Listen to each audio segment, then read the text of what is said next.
Make the intro just your typing sounds. This is just silence and... Yeah, it's what I want. Dude, you can do it in Morse code. Holy fuck. Or you can do it in a Stephen Hawking voice. Hello, podcast. How long can you keep that up, Andy? Not very long at all, no. Because I might just keep your intro there. Spoiler warning. E-oo, e-oo, e-oo.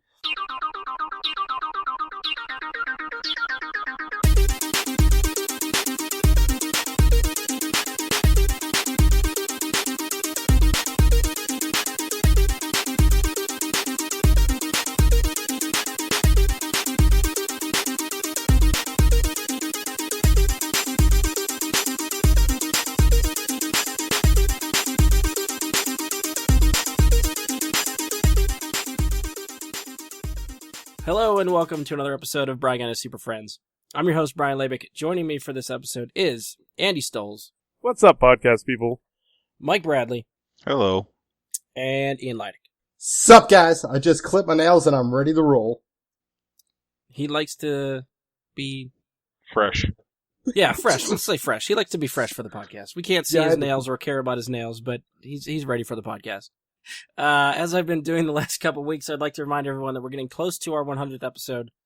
Again, my idea for that was to try to get some fan interaction for that, so if you have any topic suggestions or questions for us, you can hit us up at either the Facebook page for Brygana Super Friends, you can email us at bryguysuperfriends@gmail.com, or you can tweet us at bgsuperfriends on Twitter. Any of those will work. We still have 0 responses, so I don't know why I keep putting this out there thinking sooner or later someone will comment, but if we don't, we'll figure out something on our own. But if you'd like to give us some suggestions, that's the way to do it. And if you've been paying attention, we've been away a few weeks. I think we took a 2-week break. 2 weeks ago, Mike and I were in Orlando, and last week there was a scheduling mess, and I've been sick from our trip, so hopefully I'm on the tail end of that, and we're trying to catch up on all the stuff that we should have talked about last week. So this should be fun. On the episode, we're narrowing it down to probably just 2 trailers. Obviously, we want to talk about the Last Jedi trailer. Marvel actually hit us with a trailer for Thor Ragnarok. I think it was 2 weeks ago. Well, yeah, probably about 2 weeks ago now. Which is too awesome not to talk about, so I figured we had to fit it in here. So that's pretty much all we got. Just 2 trailers. Because considering, really, for the amount of time we spent talking about past Star Wars trailers, this is probably enough for us to cover in 2 hours. So we'll see how it goes. And as I mentioned, I think at the end of the last podcast we did, and probably even about a minute ago, Mike and I were in Orlando 2 weeks ago because we actually went to Star Wars Celebration. So we got to see the trailer for The Last Jedi in a room full of Star Wars fans, which was fucking cool. I think both of us took a video of watching the trailer in that room, trying to catch the reaction of everybody in the room. I did post the video that I took up on the Facebook page, so if you want to check it out, it's up there on the Facebook page for Brygana Super Friends. So before we get, I guess, too far into the show, and since we never actually recorded anything that we sort of talked about doing while we were at the show at Celebration, Mike, what did you think of your Star Wars Celebration experience? Well, first I will say, if you would like to see the video that I recorded while I was standing directly next to Brian at the same time, I can post that as well if you ask for it. And if you do, you know what, you're just... I'm not going to post it. You can just fuck off. But I still have a headache from the show. And I'll get the bad out first, in that the company that was in charge of the show, and which was ReedPop, and the company in charge of the autographs and photo ops, which was Topps, can't say enough about how poorly handled some things were. I feel like autographs, photo ops, they sold more than they could handle. And I'm thankful we got our autographs from Mark Hamill, and that we actually managed to get them. And I'm sure there was some people that just flat out did not get the autographs they wanted. Yeah. Because so many people were being turned away each day that there was a line full of people on Saturday that were Thursday and Friday ticket holders that had to go first before the Saturday people could start getting in line. And, Topps is a big company. That's kind of a fumble on their part. You have set time slots. You should have a better idea of how long things are going to take. That being said, it was also unfortunate. Mark Hamill had lost his voice and wasn't feeling well, so I did get to get his autograph. Didn't really get to speak to him in any way. Yeah, we technically didn't really meet him. Like, we didn't even shake his hand or anything. They just shuffled our picture over. He signed it, shuffled along, and next. I feel like that was a lot to do with trying to get people through. Yeah, I think at that time, like Mike was saying, he was backed up between Thursday and Friday people that were waiting to get autographs. So we finally got around to him on Saturday, and we had a ticket for Thursday, so they were letting us in first. Now the people for Saturday, they were queuing up, like the line was around the bend for him for Saturday. So if he was that far backed up for Thursday and Friday, who knows if any of those people on Saturday actually got a chance to get him to sign anything? Yeah, I mean, who knows? Because he wasn't signing Sunday. So what did you guys get him to sign? A headshot? The Last Jedi posters that were exclusively given to us at the panel. Oh, cool. Yes. Yeah, luckily, it's one of the good things that happened because we didn't get to get his autograph on Thursday when we had it scheduled. We went to this Last Jedi panel, they gave us posters, so we were able to get him to sign the poster on Saturday. So that actually kind of worked out in a way. A little bit, yeah. It did. I mean, it didn't work out in the sense that, Thursday they told us, Group C is probably not getting signed today. You can, go get your day changed or get a refund over in that line. Then we waited in that line for an hour, and then, I think there was 2 people in front of us before the counter when they finally came over and said, oh, it's not going to matter now. Whatever, autograph group and ticket you have for whatever day, it's good for any time. It was just kind of like, you could have made this decision a lot sooner. Yeah. And not had us waiting in here in line all this time for that. Other highlights from the trip, obviously, the Last Jedi panel was amazing. I wish I had sat on the lower level on an end seat, maybe got a selfie with Warwick Davis. That would have been fairly awesome. That would have been very cool. Because there were, I don't know, it was about 5 or 6 people that were sitting on end seats on the lower level that wound up getting that. And, I mean, the one thing that stuck out to me was Warwick Davis trolled the shit out of some guy that was missing. Like, there was a guy sitting on an end, and, like, his buddy's stuff was sitting on the second seat in. And evidently the guy had, like, a stormtrooper helmet that he was wearing around, so he must have been in costume. And so, the Warwick had him, like, pick up the stormtrooper helmet, hold it in the picture for a selfie with him, and be like, your friend's gonna feel like an asshole for missing this. Like, so that was fun. The panel was fun. But for me, it's either the trailer for The Last Jedi being at the top of the list, or the sprinklers turning on the sidewalk, on all the people waiting to get inside the convention center to wait overnight for that panel. You had thousands of people lined up on the street and on the sidewalk, and I guess it was right at 8 o'clock they were on their timer, and the sprinklers just turned on, and I don't know how many people's nights got absolutely ruined by that, but I just found it fucking hilarious. Did you guys get hit? No. Luckily, almost. where we were standing, the sprinklers were actually pointed at the grass and not the sidewalk. Okay. So we were mostly okay. Yeah, I mean, we didn't have the turning ones. There was a couple of them, like, up the way from where we were that were, like, the spinning sprinklers that were getting big areas and soaking the entire sidewalk. And the line just kind of bowed out into the middle of the street. Cops had to show up and everything, and that was just kind of hilarious. But after that, we get shuffled into a giant room with all these people that were waiting. And, I actually heard a guy behind me somewhere, sounded like he was from the South somewhere, Texas, something like that. He had a real thick accent. But he had a great idea, and he made an excellent point. $100 worth of rope just to make 7 different lines for feeders into security would have been so much simpler than having everybody walk up and figure out where to go at the end of the line Yeah. and just kind of shuffle their own way through. If things would have moved fast, then we wouldn't have been in that room for what felt like forever, and I don't even know how long it was, but, it was at the point where it was just bad, the way they handled that.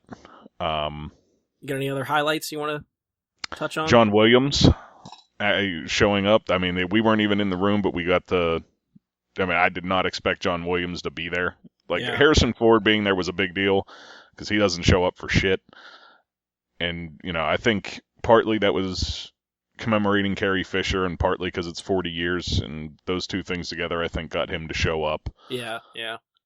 But to me, the biggest surprise was John Williams was actually there. That was, they very easily could have just, played the music over the speakers as opposed to having him there. But, right.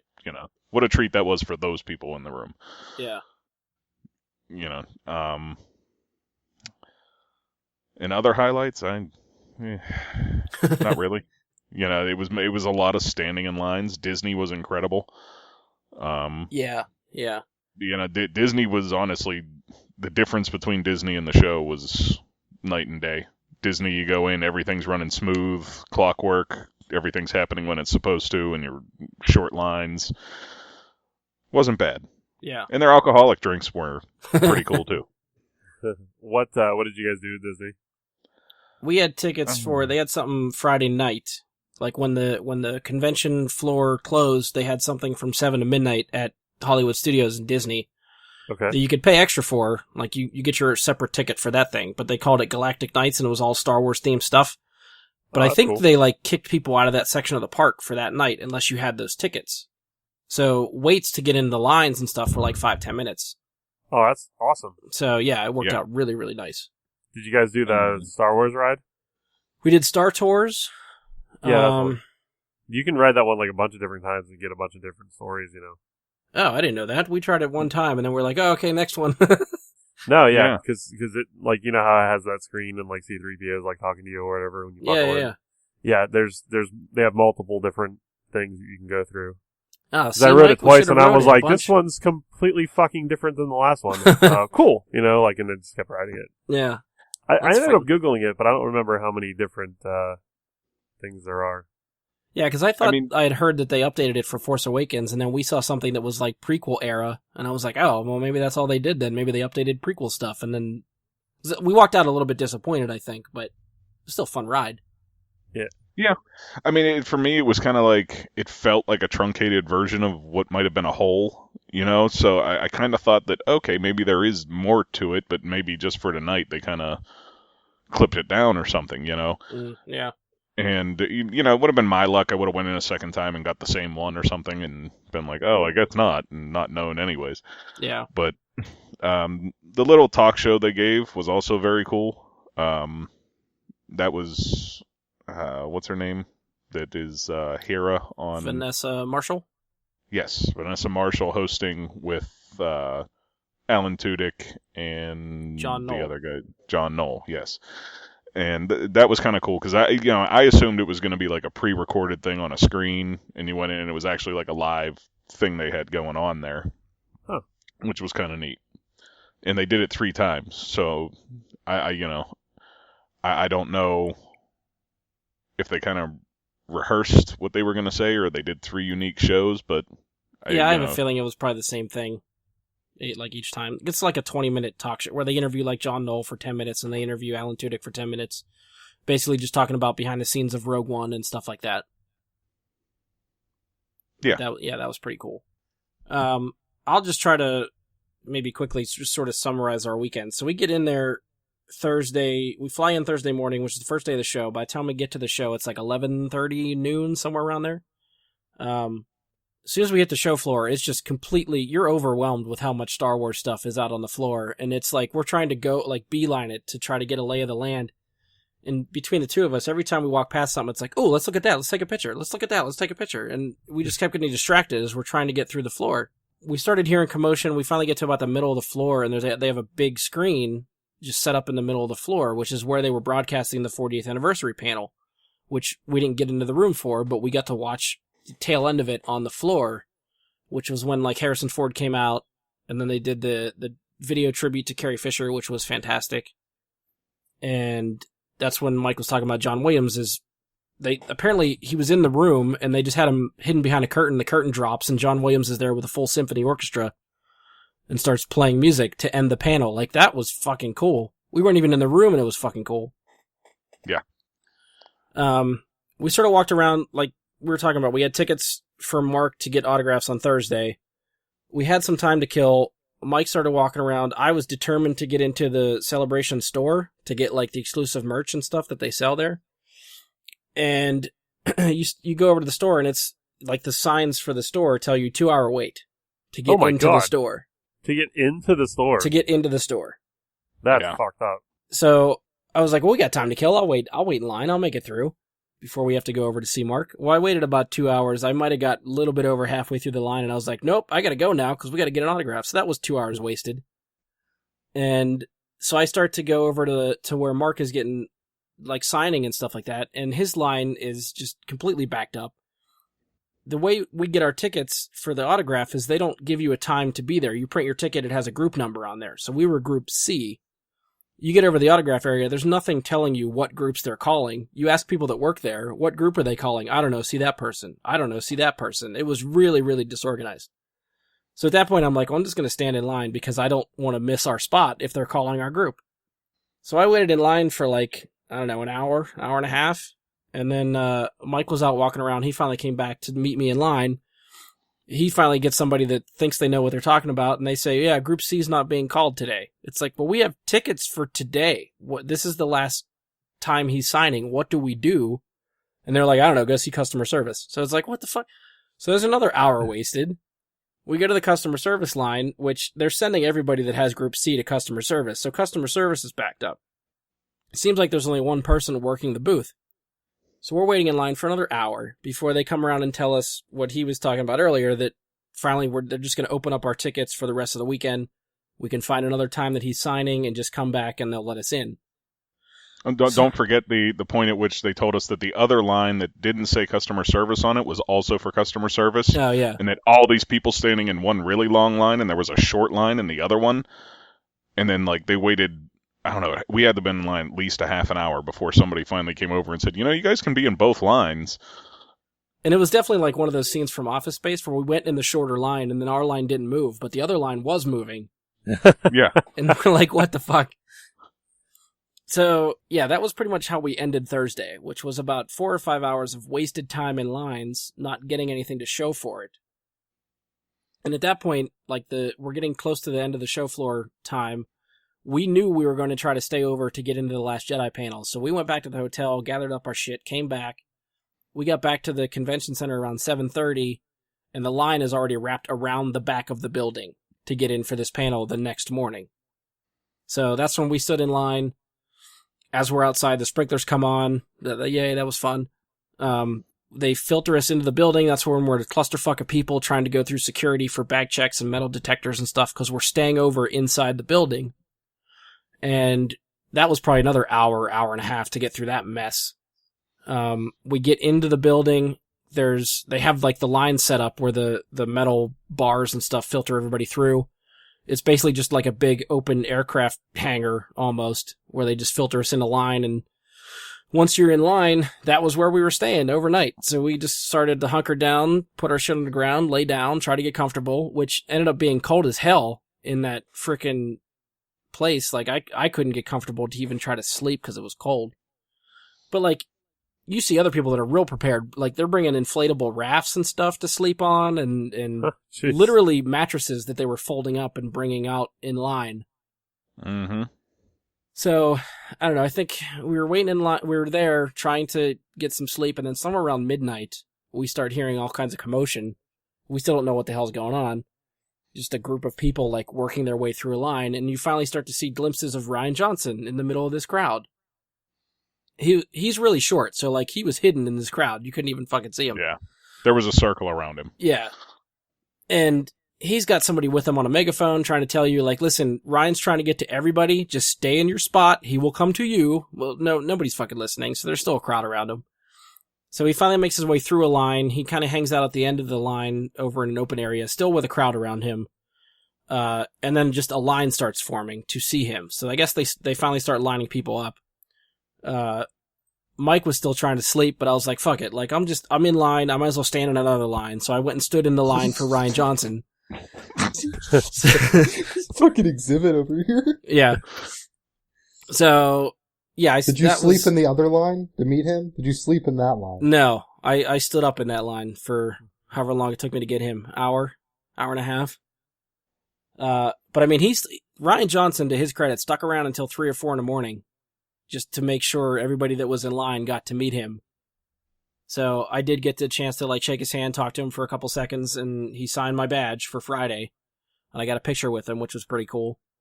And then after that, we just, again, tried to go to sleep. I think I might have got like 2 hours of sleep. Something.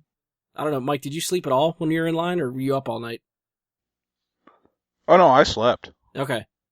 It wasn't good sleep. I ruined the chair that I bought while I was there so that I could sleep. But it was, I'm not saying I got more than an hour at a time, because it would be like an hour and then somebody'd make a noise and I'd friggin' wake up. But it was, enough sleep that by the time I woke up, I was in significant pain from sleeping in that shitty chair. But it wasn't any better on the ground, let me tell you. I didn't think it would be. That's why I got the chair.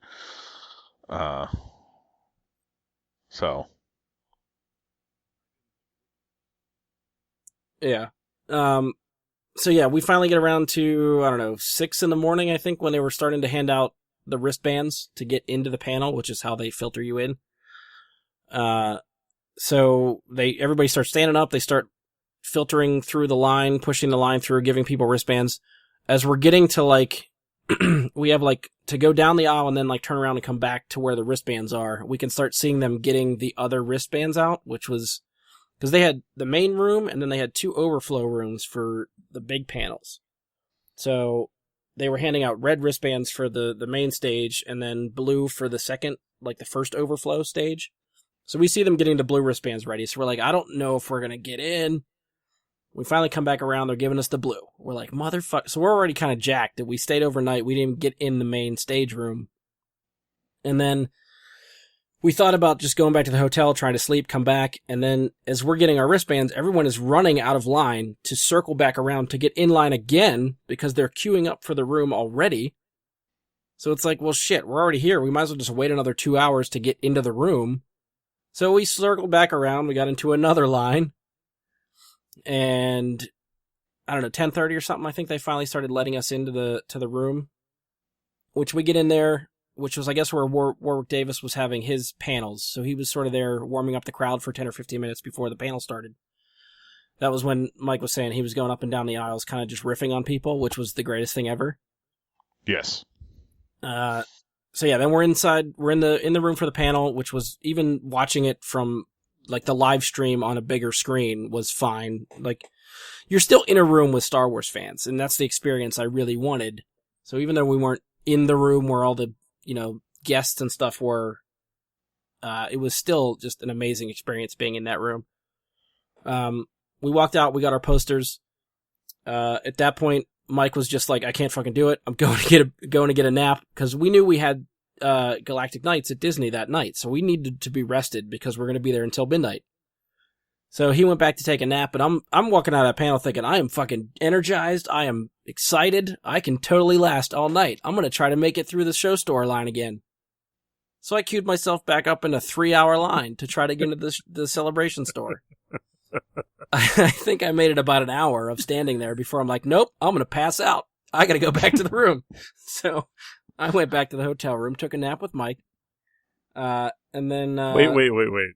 Separate beds, not separate. Okay. Yeah, you said that a little bit phrasing. wrong there. Yeah, just phrasing. Hey, I mean, if we wanted to save money, we could have got one bed, but we splurged for the 2. Dumb decision. Apparently, yeah. So then we took a nap, rested, went to Disney, Hollywood Studios and Galactic Nights. All that stuff was fucking cool. The stage shows they had, the parades they had, everything was awesome. And just for comparison's sake, between what we experienced at Celebration with people not knowing where to go or what to tell you, and you go to Disney and everybody's on the same page telling you what to do, where to go, where you need to be, like, that was fantastic. So that sort of re-energized us, I think. So we were up late that night. We went back to the room, slept, tried to go to the show on Saturday. I think we finally got in about 10:30. At this point, we knew we weren't going to get to any panels. We would have liked to have gone to the Battlefront panel, but those wristbands were gone by the time we got in there. At Rebels this point, as well. Yeah, oh, that's right. Yeah, Rebels was early in the morning.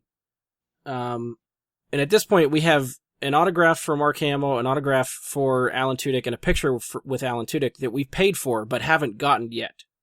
And at the rate that our autograph debacle had been going the first 2 days, we didn't know if this was even going to happen.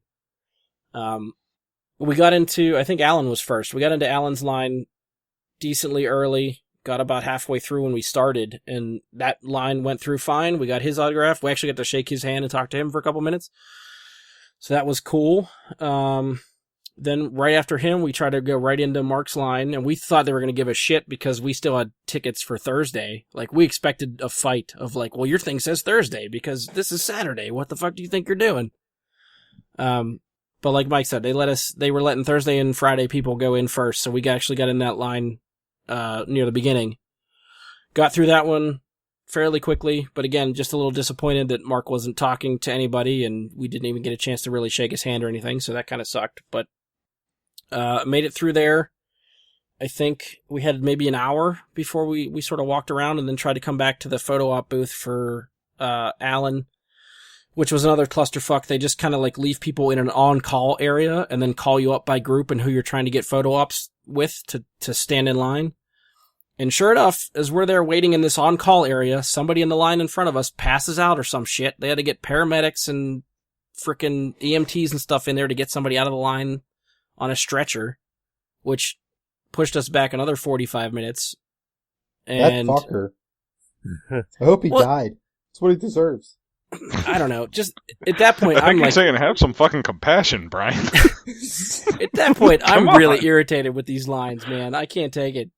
It sounds like that's 90% of what you guys did to stand in line. It was a lot of lines. I've heard talk about lines, almost nothing that was fun. Well, that's the thing. Trip worthwhile. Yeah, I wasted another 3 hours trying to get to that store to buy some shit.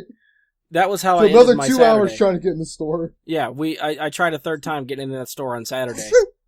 Did you make it this time? I did. Third time was a charm? The show floor closes at 7. I got in there about 6:30. They were sold out. A lot of stuff was gone. Yeah, I had to really pick and choose what was in there. Did you get anything cool at least? I ended up getting a couple shirts. A lot of the shirts that I wanted, some of the designs obviously were sold out. Like a lot of the 40th anniversary stuff that I wanted, shirt-wise, all those were picked over. They did have, which I didn't realize until I got in there, they had an on-site screen printing press. So they had people working a thing, like if you just pick a shirt color, a design, and they print it for you right there. Oh, that's cool. So even though they had a lot of the 40th anniversary shirts sold out, they had a 40th anniversary logo that you could get screen printed on a shirt. So I got one of those just so I had something. So yeah, I walked out at least there feeling like I accomplished something and got some merch. I didn't really get anything from any of the booths that were out there because we weren't really even on the floor too often. Yeah, it was good and bad. We accomplished, I think, what we wanted to, what we set out to do, but not much more than that. And it was a lot more frustrating, I think, than I expected it to be. Yeah, I mean, I think I bought one thing from a booth, and that was pretty cool, like art print of the original trilogy that I intended to get Mark Hamill to sign on that first day. It was like, okay, I just planned on not bringing anything with me for him to sign, but picking up something cool with the show to get him to sign. So I picked that up, and then it doesn't happen on Thursday, so he doesn't sign that. And then we get the Last Jedi thing, and I'm like, I have to have him sign this. It's, like, it's honestly, to me, it's one of the coolest posters they've made for a Star Wars movie yet. Yeah. And kudos on whoever designed it. I don't know who did. Yeah, I think they announced at the panel, but I don't remember the name either. You're welcome. The Last Jedi poster? Is that? Yeah, So, yeah, I think that's So is it red with... Yeah. Yeah, the red with Rey holding up the lightsaber. With big Luke and little Kylo Ren on the right. Which, No. Yeah, no, that's the one. Oh, yeah. Luke and Kylo on either side of the lightsaber. Okay. Yeah. That does look pretty cool. I don't think I've seen that poster yet. Which, when they debuted that poster, I was like, oh shit, Hayden Christensen's in this movie. Yeah, the first look at that. And it wasn't until they were handing out the posters that somebody said something about Kylo, and I was like, Kylo, he's not on the... Oh, there he is. Seriously, like, honestly, on the screen, I don't know if it was just in our room or whatnot, but when they showed it, like, it was on a screen behind Rian Johnson when they showed it, and we're looking at it on another screen, and it's kind of like, it wasn't, the clearest image of it, and it definitely looked like Hayden Christensen at first. Well, they had Hayden as part of the 40th anniversary panel the day before. So everyone, of course, is assuming maybe he's going to be part of the next movie because that's why they're bringing him back around to promote all this stuff again. So I guess I must have had that in my mind when they showed the poster, and I was like, oh shit, there he is! So that's a pretty cool poster because it looks like she's holding up a blue lightsaber, but as you go up towards the top, it turns into a red lightsaber. Yeah, what does that mean? Yes. Fucking A, man. I think that, the trailer touches on a lot of that. Yeah. That's probably as good a segue as any. Yeah, so that's our little summary of our celebration experience, good and bad, whatever, A lot of people, I think, I feel like a lot of stuff I've read or heard other people talk about it, they're always talking about how good their experiences was, so that was our experience. I think we'd probably do it a little bit differently if we tried to go back and do it again. But for the first time, that's what we got. But on to the trailer we set out to talk about in the first place. For The Last Jedi. Thor looked real cool, I thought. Yeah, we're getting there. I like the aesthetics. Slow your roll.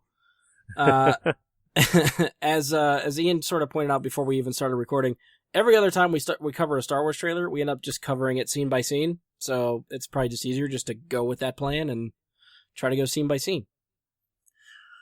So I did sort of try to take notes for scene by scene. So we're looking at the way the trailer opens, which is, it looks like it could be, it's some sort of space with stars, but then it sort of fades in and transitions into some sort of rock formation. We get Rey's hand slapping down on the ground. Camera pans up to see her trying to catch her breath. Anything we want to dig into with that one? Right off the bat. My first impression of that was coming from a cave, so I thought it might have been the experience that Luke had in Dagobah when Yoda sent down to face Vader and he chopped off his head and blah blah blah. Yeah, it's sort of where I was going with it too. Kind of a similar thing. I agree. So she's probably getting another one of her Force visions that she gets in Force Awakens. What? Was it a vision that Luke had in that cave in Dagobah? Well, I'm just comparing to what happened to her when she touched the lightsaber in Force Awakens. Like something similar to that is where my mind is. I was thinking more along the lines of what Andy was thinking, more like the hallucination type of thing. Okay. Yeah, because so rich with the dark side that it becomes almost real. So. Right. Okay. Because where they're at, the location, that planet, Luke was supposed to be finding what, the first Jedi temple? Yes. Yeah, I believe so. That's what he was after. Okay. So, do we think he found it? Is that what we think is on that planet, or you think he just found a temple? Because obviously there's some sort of Jedi structure there. Yes. I don't know whether to say he found that, or that's what he was looking for, but he found something else. Right. Perhaps. That would be where I would think it would go, but it's hard to say until we find out. I mean, part of the movie might be the continued search for the last temple, for all we know. Okay. Or for the first temple, not the last temple. But Ian, you got anything on this first scene? I think it was more like the whole thing with her vision. I think that was more of a Force vision, less of like a Luke Dagobah experience. Just because she seems to get those, and I think they really want to make it a different thing. Because otherwise, it's just going to be like how the Episode 7 was basically just A New Hope, and then if this is just basically Empires. I'm gonna be a little disappointed.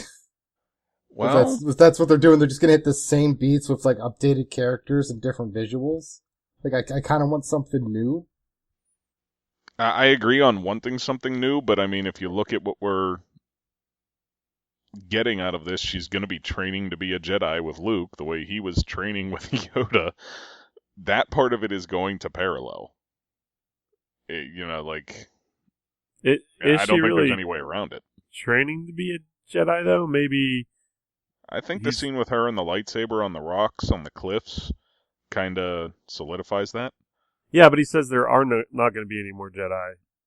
The Jedi Order is that maybe he's training her to be Force sensitive, but in the Jedi have like a certain set path. You do this, you do that. It's very structured. Maybe he's trying to break the Jedi mold, so he doesn't want to call them Jedi anymore. Yeah. Do we want to get into that now, or do we want to save that for when we get to that last shot of the trailer? Because I think that's probably where the meat of our discussion will probably end up. I'd say we save that rather than get sidetracked. We will try to answer your question, Andy, but we'll get there in a little bit. So just hold that thought. Okay. Anything else for the first shot? We'll just sort of try to go through the next couple. Nothing? All right. We get a couple shots of the island at the end of Force Awakens, which I don't know how to pronounce it. I had to look it up. Achato, I think is the name of the planet. The location is Skellig Michael, I think in Ireland. So that place looks amazing. We get a shot of Rey looking out over the water, which actually to me kind of reminds me of just looking like the camera behind Anakin Skywalker in Attack of the Clones when he's like on the balcony for Padme's place. I don't know. The shot just kind of feels similar to me. The next shot we get is Rey's hand on the ground where she starts to levitate pebbles. Sort of like Man of Steel-esque, I guess. Oh, yeah. Mm-hmm. We start to get the voiceover over these last couple shots. We finally hear Luke speak, which is, long awaited since he didn't say a damn thing in Force Awakens. Didn't he narrate one of those trailers, too? One of the Force Awakens trailers? Yeah. Yes, he did. So maybe he doesn't speak in this either. He's just narrating trailers for the whole thing. Yeah, the only catch with the Force Awakens trailers is the dialogue that they use for that one isn't new dialogue; it's recycled old dialogue. This is Why did he get paid? This is definitely new dialogue. Why did they pay him money? They wanted his face. They paid for his face. It doesn't cost that much for Mark Hamill. Probably not. Mark Hamill's career now. This is all he has, and some voiceover work, which doesn't pay much. It does if you do enough of it. Maybe that's why he was sick. Could be, yeah. All right, so yeah, Luke's voiceover starts where he says, "Breathe, just breathe. Now reach out. What do you see?" So this is where we see our first shot of, I think, Leia, right from the back, looking at some sort of tactical display. Rey says the light, obviously referring to the good guys. She says darkness as we get a shot of what I'm interpreting as Kylo's mask. Seen a lot of people saying it might be Vader's, but I'm thinking it's Kylo's. Vader's. I think the different metal type doesn't look like a Vader one. Like it definitely resembles Kylo's more. Like I saw the lightness of it. I feel like I saw more of the chrome, like that was around his eyes, kind of. Yeah, that little like. So I'm really hoping he fixed Vader's mask, and that's what he wears now. Do you think he'll wear a mask? Like, do you think they'll give him another helmet, or do you think he'll go helmetless? I think he'll go helmetless. My guess is that he got pissed off that he lost to someone who's untrained as a Jedi, and out of rage smashed it. Yeah, I can see that. Yeah, that sounds in character. Helmets are real important to the Sith. I just can't imagine him not getting a new one. Except he's not a Sith. They've made it a point. They've made it a point to emphasize that him and Snoke are not Sith. Yeah. Okay. Yeah. And there's no more Jedi. I got you. Yeah. That could be coming too. Yeah. We'll keep up this lie that they're not Sith. Gotcha. All right. So the next shot we get is, I think, one that I feel like is confusing everyone, and it's one Mike might have some insight on, but I don't know if we want him to elaborate on that. Can we go back to the Leia shot real quick? Oh, yeah. I watched that Easter egg thing, and I didn't realize it when it happened, but you can actually hear Carrie Fisher saying, "Help me, Obi-Wan, you're my only hope," in the background of that. Okay. Yeah, there are certain like really low dialogue that I was trying to hear, and I couldn't hear it well enough to decipher what they were saying, so I didn't make notes of any of that stuff. Because I think it happens a couple other times. There's some sort of underlying dialogue. There's the Vader breathing when you see Kylo Ren's helmet destroyed. Okay. Which is probably why some people assumed it was Vader's helmet. And then I think there are a couple other times. Yeah, I feel like there's one. There's one where Ben Kenobi says Vader was seduced by the dark side of the Force. And then there's one where Yoda says, the light beings that we are, or what's the saying that he says? It surrounds us. Oh, yeah. Not this crude matter. Right, that okay. line. Yeah, I can't for the life of me remember where else I heard the underlying dialogue that I couldn't make out. So I can't tell you which scenes might go with which saying you were talking about. Was it when that stuff was on fire? I assume they had it there if the stuff was on fire. Yeah, I feel like that could work. I'd have to actually try listening to the trailer again when it's playing. But yeah, the next shot after what we think is Kylo's mask, we get, I think a lot of people are thinking it's like they're looking at books or something. It seems like it might be in a tree. Mike, I don't know how much you want to elaborate on if you stumbled upon something you didn't want to. How much do you want me to elaborate? I don't want any spoilers, obviously. What did you stumble on? It was a while ago. It was a script leak, and it applies to that part of the trailer in some way, shape, or form. I'm going to try and do this without being spoilery. Appreciate that. It is a tree. That's about all I can say. How tall is this tree?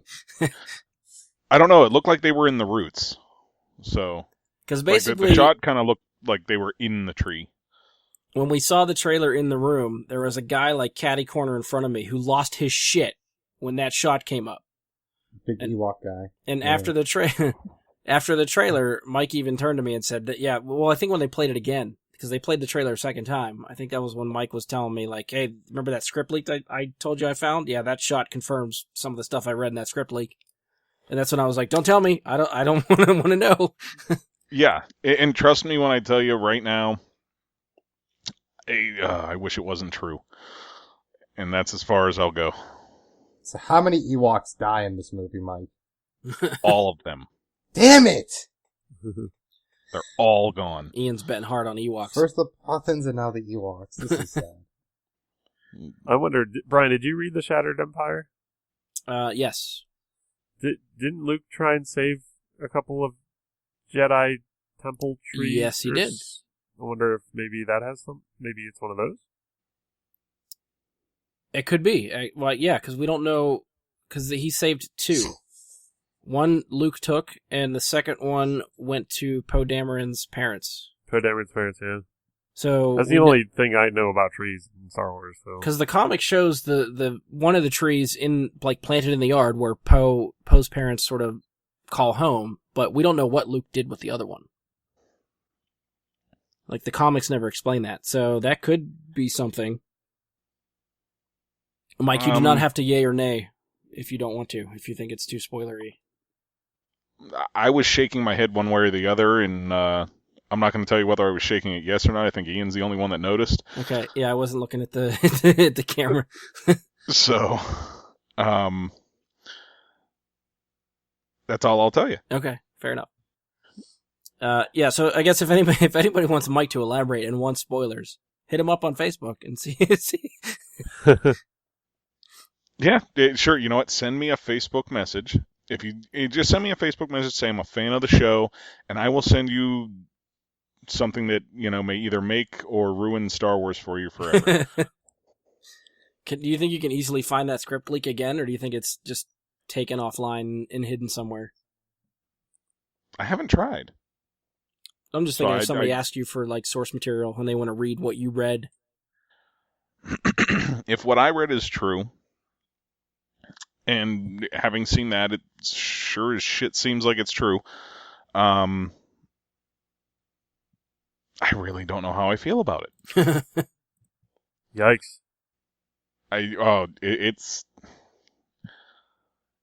To me, it's a midichlorians level yikes. So. Okay. The Wookiees, do I you get think it. that They're the Jedi. the leaked script is a gigantic troll? I mean, I guess we'll never know until the movie comes out, right? Because at the same time, like, if Disney starts taking all this shit offline, you figure that would confirm, like, oh, this must be real, because they're trying to get rid of it. Yeah, but if they just blanket do it to everything, then, you know. I hope it's a troll. Okay. Because Yeah, if you're skeptical of what you can and can't say, then we'll just leave it at that. You're just gonna have to wait and hope that it was a troll and that you're not disappointed by it. It's something we can elaborate on after the movie comes out and after we see it, and we can freely talk about this stuff. You can tell us how closely the script leak that you read is to the movie.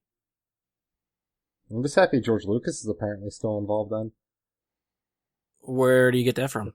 Oh, we got midichlorian Ewoks? I mean, come on. That's clearly George Lucas's influence. Did you read the same script leak that he did? No, I did not. Mine focused on the Ewok mating habits. Alright, so after that tree, we get the shot of a Jedi symbol and what looks like a really old book, with somebody sort of looking over it, with Rey's voiceover saying the balance. And at this point we get Luke saying, I think he says it's so much bigger, referring to the Force being so much bigger. And then it's when we get the shot that pans around the mountain and we see Rey swing the lightsaber with what I think is Luke behind her up on the mountain watching. Which, if you watch the reaction video I put up, or most of the reaction videos that were in the room watching the trailer, that seems to be the part when everybody loses their shit in the trailer. Like, fan reaction for that part is incredible. And then after that, we start getting a little bit more rapid fire of the scenes. We get some sort of shot of a new ship, like, skimming across the ground, kicking up, like, some red dust. Originally, I kind of thought this was some sort of race, because you see them all in line, just skimming across the ground, but that first shot, when that ship drops in over the top of the camera, in the distance, it looks like there's AT-ATs out there. Yep. So, yeah. It looks like it's going to be, like, which, again, battle. could lend to, like, Ian's comparisons to Empire Strikes Back. That could be, like, your Hoth battle, but, like, on a desert planet this time. Real original. So, after that, we get a shot of Finn, who, I guess that means he's alive, in some sort of medical capsule, I'm guessing. I still don't fucking get that, how he's alive. I think it's dumb. It's worse than midichlorians and Jar Jar. Bacta can cure so many things. His spine had to have been severed. He's dead. Yeah. He's dead when before he hit the ground. Bacta can't bring you back to life. I'm sure they'll talk about some sort of medical miracle. He better be a robot now. Would you be satisfied with a robotic spine? I mean, personally, I would not want a robotic spine, but I think I would be okay if that's the reasoning he's alive. Yeah, we'll have to wait and see if you're right. Next shot, we got Poe and BB-8 running through the hangar, where it looks like Poe's X-Wing gets destroyed again.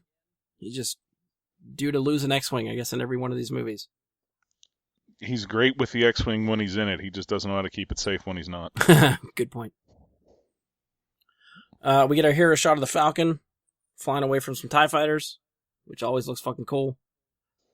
Rey sprinting with the lightsaber. Next shot, Kylo Ren, again helmetless, pointing his lightsaber, which, couple things in this shot. One, has anybody heard about this whole scar controversy that has come up in the last couple weeks? He has a scar in that shot.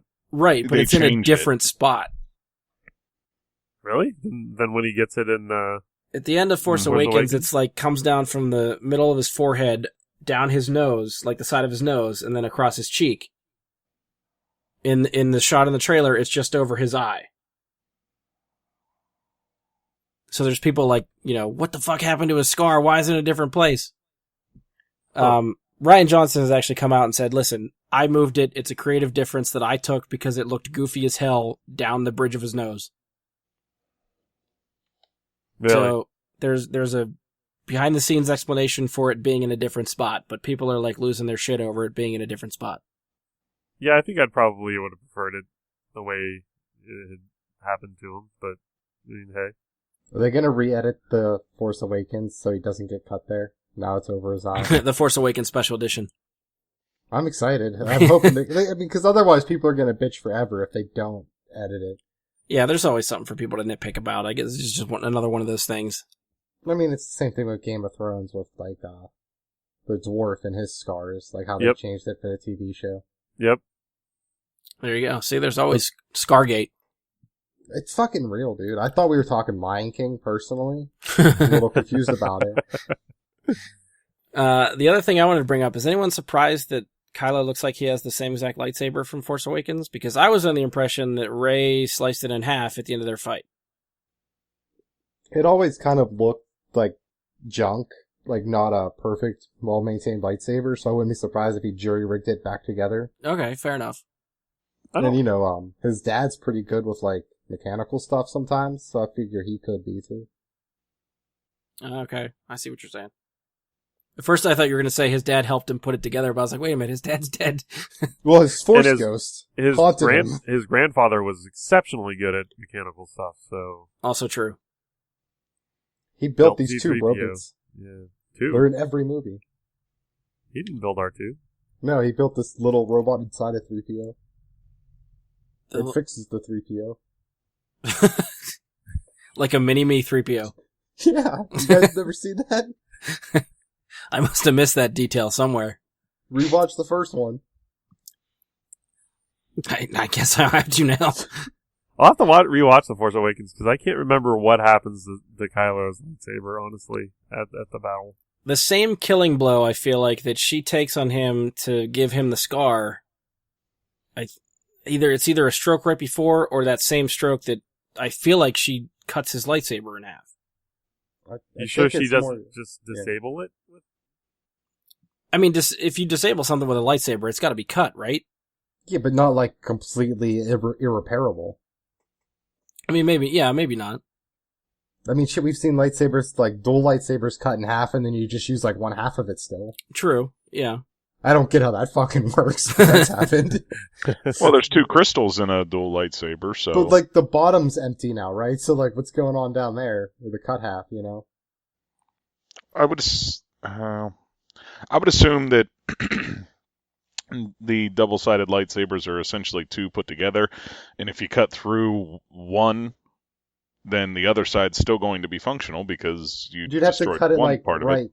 I guess you'd have to cut it like more on one or the other side and not right. You'd be disabling just one side and not the other side, unless you were deadly accurate and went complete center intentionally. But then you would have... Then both lightsabers might still function. Or you would have, or you would damage it enough they wouldn't work. I guess we're gonna have to talk to George about this one, guys. That's some fucking accuracy right there. Is George Lucas your close personal friend too? Can you get him on the horn? No, he does not return our calls. Me and Zach have been trying. We got a good movie to pitch him. Superman with a lightsaber? Oh no, it's about mermaids. It's this art house project me and Zach have been trying to get made for a couple years. All right, I don't even want to know what a Zack Snyder mermaid movie would look like. It's like 300, but like a lot more heart. I don't think Zack Snyder can do a movie with heart. It's basically a shot-for-shot remake of 300, but it's mermaids and they're all girls. I guess that I could see. The hell? That sounds more like Zack Snyder's style. Yeah, it's all underwater. We used Cameron's sub. Well, that's the plan. All right. So yeah, do we make a ruling on the lightsaber? We think it's rebuilt, brand new. I don't think it's like brand new. I think he just rebuilt the damaged one. Okay. It's got to be the same one. Yeah, I'm just assuming he repaired it. Because I wasn't sure what they do if hypothetically his lightsaber gets destroyed in Force Awakens, if they'd give him another crossguard because that has now become so iconic for him, or if they just give him a red-bladed lightsaber and kind of be done with it. But I guess like they kept story-wise or like behind the scenes, like technical. I mean, I guess either way. I wasn't sure what they do in the sequel. I just don't think he could find another one that's like cross-bladed, so I think that's why it's the same one. Okay. But if someone just were to give him one, then it'd be a normal, lightsaber about the hilt. Right. Okay. Yeah, I guess, behind the scenes too, you figure the crossguard is probably, tied to and associated with Kylo Ren now. So if you have Kylo Ren, you almost need that iconic lightsaber for him. Yeah. So I could see that being the choice too. Plus, I think it helps sells to have like unique looking lightsabers that are more than just a hilt difference. Yeah. To actually have something different about it. Like that's why I think Darth Maul was so popular. Yeah, good point. And because still maybe, the best lightsaber fight in all of Star Wars. I don't know, when Obi-Wan and Darth Vader had that fight, and they were just like, ooh, that was real intense. Well, I think the next thing you're going to see is like the double-sided crossguard. Could you imagine? Crossguard on both sides. That's just, that sounds dangerous for anybody. Does it also like have fire come out, or is it also a guitar? Because I'm sold. The Both Mad Max of awesome. Fury Road of lightsabers. I would Yes. fucking buy that. Absolutely. Why, there should be more lightsaber-themed guitars. That's real true. Or more guitar-themed lightsabers. Let's be honest. I think one works more than the other. I don't know about that. The Rad Rocker Jedi. I'm just thinking, like, you playing guitar, you pop the whammy bar and zoom right up the, I could totally work. Stage shows become very much more interesting with all that stuff. Alright, next shot we get a shot of a burning building, which I'm guessing is some sort of temple. We got R2 and a hooded figure in the foreground, which... Yeah, that looks like Rey's vision from Force Awakens when she sees Luke put his hand on R2. That's what I was thinking too. Perspective, so maybe we'll get like a full scene from that, from Luke's perspective. Yeah, the whole flashback of the temple getting ruined and stuff like that. Yeah, like the betrayal of Kylo Ren. See, I'm hoping it's from Kylo's perspective. I think that'll look cool. Oh, that would be cool too. I never thought of that. I think that's more likely, actually, than Luke's perspective, because I feel like they're going to go that helping you understand Kylo route. I really hope they do kind of flesh him out a little bit more. That would be cool. Well, I definitely think... Like what his motivations are.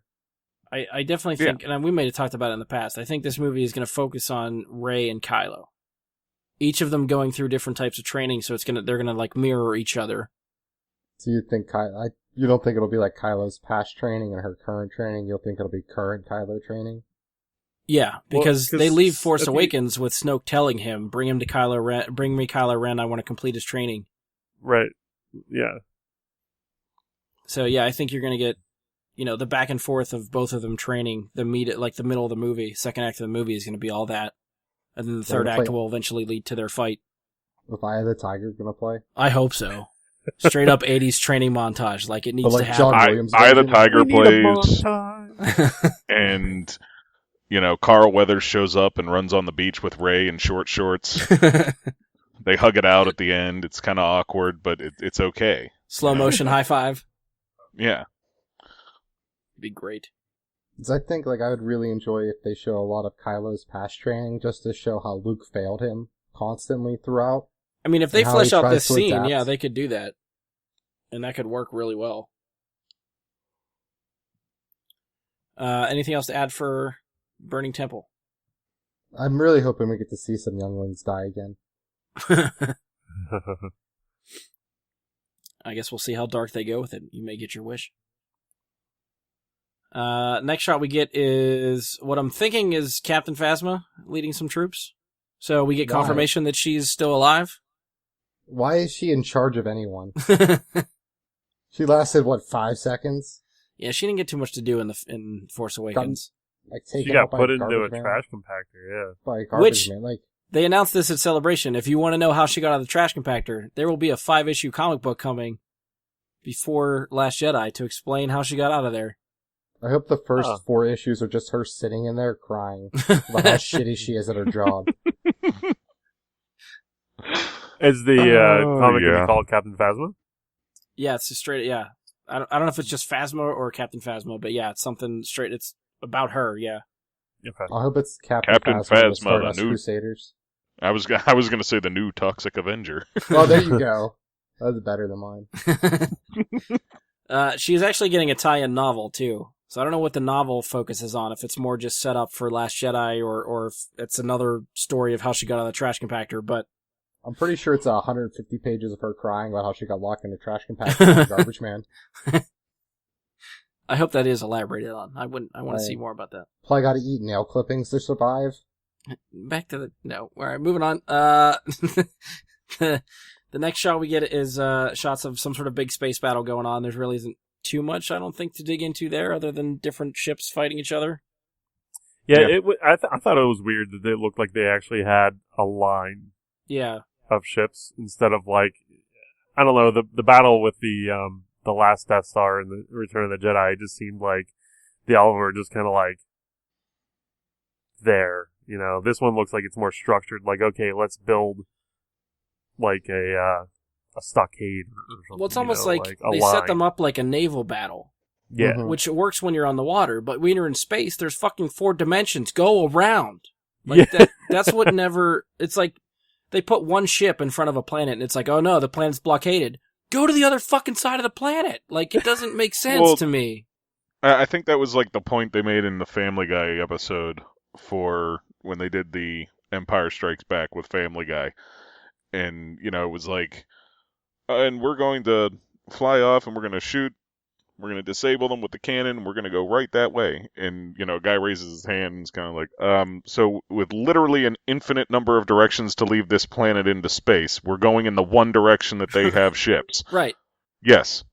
Can we talk to someone else? You know, a man perhaps, and it just rings true because it's like that's one of the problems that I don't understand with Empire. It's like the only problem I can find with that movie where I'm like, oh geez, what the fuck was that about? Because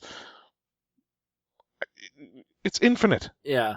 There's an If you- infinite if number you of can angles to leave a travel planet. faster than the speed of light, travel that fast in the other direction, and then turn around and go around them. Oh, but Yeah. Brian, you're forgetting about the hyperspace routes. There's only so many known ones, and you have to take those routes to survive in space. I was just gonna Unless say you're the same Han thing. Solo and lands That at, is true, actually. you know, lands on a planet at light speed. Oh, yeah. I mean, that was a risk. What was their chance of survival? 100% because they survived. That's after the fact. Like, we're talking before the fact. Well, ask 3PO and he'll give you the chances of survival, okay?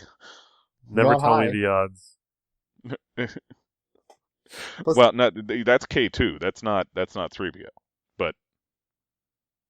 so if they're, like, protecting something, it makes sense to put all your ships in the same place. Yeah, that's what... The only thing I could think of is, like, the rebels are trying to... Or the resistance, I guess. Because it looked It's like... the rebels, just saying stuff. Well, it looked like, at least from just ship design, I feel like that was good guy ships looking like they're blockading a planet or trying to shield a planet, as far as I can tell from the couple shots. Mhm. Yeah. So, yeah, it's just, again, quick shots of some sort of space battle. It's hard to get context out of that, so we're not quite sure where to go with that. It looked rather massive, so I'm pretty excited for it. Yeah, Yeah. because we didn't really get a big, like the spaceship like X-Wing TIE Fighter battle was all on the planet's surface in Force Right, Awakens. So and it was badass. Don't get me wrong, but Yeah. this one looks like it's just gonna be like a fucking gigantic war. It's gonna be great. right now, honestly, I think the space battle for me that is the one to beat is the one out of Rogue One. I think that space battle in Rogue One is fucking top notch. But it Oh, didn't when have they're the trying to song. like disable the shield around the planet and stuff. Yeah. That Yeah. one's pretty badass. Like, Return of the Jedi is definitely right there at number 2, but yeah, I don't know, something about just the way that Rogue One scene is shot and all the chaos and stuff that goes around there, I think is really fucking cool. The thing with the Rogue One as well was that you had the battle going on there at the same time as you had guys in starships battling on the planet's surface Yeah. with AT-ATs, with all that going on, and then back up into space for more battle in space, and then back down, and it worked. They did it really well, yeah. Yeah, there's a lot going on in that scene for sure. Alright, I think that brings us to the last shot, which we held off Andy on, which is Luke at the mouth of a cave, saying it's time for the Jedi to end. So this is what we want to get into. What do we think he means by that? Andy, you started this sort of line of thought before, and I stopped you. Do you remember where you were going? No. Sorry, I fucked you up then. Do you remember what I was saying? Maybe I can... I feel like Place you're about to myself. ask a question. Yeah, I think you were trying to decide if he was putting the end to Jedi to the end of the all the Yeah, Jedi, or how 'cause- he's training people, or I remember saying that like the Jedi are very structured, like you do things a very strict and specific way.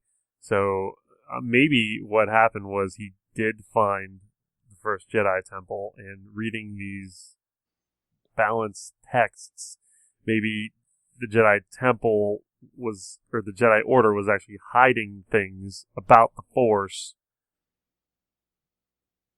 okay, You know what I mean? So maybe he discovers that, what he learned as a Jedi and what like Yoda and like everyone was teaching is actually a little bit wrong. So he wants to kind of recreate his own order, which what the fuck you would call it, but yeah, I The think New Order.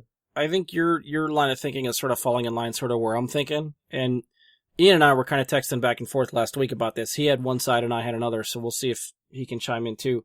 I was kind of thinking that it's the same reason I sort of brought up earlier, that they're not calling Kylo Ren and Snoke Sith. Sith are one end of the spectrum of Force users and Jedi are the other. I feel like they're avoiding the word Sith with those two, and maybe they're going to get rid of Jedi for the good guys because they're looking for sort of like a gray area of Force users and not just black and white as the Jedi and Sith are. kind So, of like Mace flirted with right. using the dark side. Yeah. His lightsaber techniques. Yeah, that's in all the couple reference materials and stuff, the way he tapped into the Force to fight, that he dabbled on the dark side a little bit. So yeah, I feel like that's where they're hinting at going. So the Last Jedi is basically the last of this old order, and then Luke is training Rey to be the first of this new type of generation of Jedi that has a different understanding of the Force, that maybe can tap into both sides at will, or find a way to balance that a little bit better. The only thing that sort of holds me up with that reasoning is that I feel like it goes against everything George Lucas set up in this universe, is that he was very adamant of good versus evil, and there's not really a middle ground for him. So I don't know if they would really go against what he was trying to set up to establish this universe, but then again, if he doesn't have any creative control over this anymore, they just might not care. Well, I mean, isn't Anakin Skywalker the epitome of walking the line? I don't think he walked the line, because he was good, and he went bad, and then he came back to good. There wasn't really, when he's Darth Vader, he's not dabbling in the light side. He is a bad guy. Was he ever really good, though? Or am I just tainted by his angst? Yeah, I think it's more of that. Like, even when he's Anakin Skywalker, I still consider him a good Force, like a Jedi, a good Force user. 'Cause he's always got those dark side traits about, like, the pride and being headstrong and stuff. The whole time that he's not, like, a small child. Yeah. Unless they're just trying to set up, like, he's destined to fall, so they need to give you hints of him going that way. But that's all he was once he wasn't a small child. Very prideful, confident in his abilities. Didn't think he thought he was being held back by his masters and mentors. Okay. I see Kind where of you're thought going. the rules didn't apply to him, so he could fall in love. Yeah. You know? All right, can I offer a different perspective here? Yeah, go for it. Slightly. Is it possible that Luke has discovered, in some way, shape, or form, that the true meaning of being a Force user, the true meaning of the Force itself, was to find balance within one person? And that balance is not solely on the light side, but light and dark at the same time. So are you saying what, a different way to train with the Force or use the Force? I'm slightly confused. I'm saying that the true purpose of the Force was to find balance of both light and dark, not to simply be light side of the Force or simply be dark side of the Force. It's kind of that, it's always been talked about in Star Wars that you're looking for the balance in the Force. Where is the balance? And the Jedi believe that balance is with no Sith around, and the Sith believe that it's with no Jedi around. And so the true balance is that Force users use both light and dark. So are you talking about the way a certain person uses the Force, as in they can use both the light side and dark, or are you talking about there should be a number of good guys that should equal the number of bad guys to have balance? He's talking about one person. Like I'm talking Rey. about within each individual Force user. Okay. Yeah. Okay. So Rey would be a balance. Rey would be like half Sith and half Jedi, if you want to put those labels on them. Right, which sort of falls in line with the gray Jedi sort of Force philosophy that I was trying to get at. Right. I'm just saying that that Luke discovers that's the actual meaning of the Force. That's the purpose of the Force. Okay. Not to be separated into two entities of Jedi and Sith, but to exist as one, and that all of the powers accessible to both should be accessible to one. Yeah, so it's kind of yin yang. Yeah. Ian, I feel like you had a slightly different perspective, didn't you? Yeah, I think more he's talking about ending the Jedi because he realizes that with having Force users, they're always going to be led to the dark side and indulge in it, and the Force is an inherently negative nature, and that you're better off with no Force users, no one with real Force potential being around, and being the end of Force users, and that's what he's setting up for by having Rey battle Kylo, getting rid of the last generation of Force users. Because, I don't think like you was can the, really... Yeah. Go ahead. No, you could maybe say, like, you're just born with it, but at this point, we know of, like, 3 people that can use the Force. Really, like, actively use it, and without someone teaching you, you never really get, like, that great of a hand on it. So you're saying there could be other Force users, they just wouldn't be trained and learn how to use it, so that really doesn't count? Kind of like, I forget the guy's name, like the guy from Rogue One that's like the Force sensitive, and he just kind of seems like he has good luck almost, and that's more what you would see. Okay. People that just adapt with it but don't actively use it. I got you, okay. Is what they're heading towards just because of how corrupting it is as a power source.